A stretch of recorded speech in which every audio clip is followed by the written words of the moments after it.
Rail में भीड़ की वजह से सजदे का मौका ना हो तो क्या करे। ट्रेन के अंदर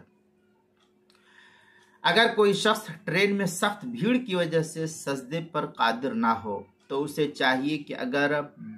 वक्त फौत होने का अंदेशा हो तो इशारे से नमाज पढ़ ले और फिर बाद में इस नमाज को जिस जगह सहूलत रहे उस जगह आकर के दोहरा ले। मसलन अगर ये सफ़र की नमाज थी तो सफ़र की नमाज अब अगर अपने मकाम पर आकर के पढ़ता है तो जितनी सफ़र की थी, सफ़र में मसलन ज़ुहर की थी तो अब मकाम पर आएगा तो ज़ुहर की 2 ही रकात पढ़ेगा, इशा की 2 ही पढ़ेगा और 3 वितर, मगरिब की पूरी, फजर की पूरी और असर की जो है 2 ही पढ़ेगा। फतवा शामी में है राकिबु सफीनतिन इदा लम यजिद मौजिया लिस्सुजूदी लिज़्ज़हमा। इस तरीके की इबारत जो है फतवा शामी जो ज़करिया बुक डिपो देवबंद का हिंदी नुस्खा उसकी दूसरी जिल्द सफ़ा 490, किताबुल मसाइल पहली जिल्द सफ़ा 566 पर इसको नकल किया गया है।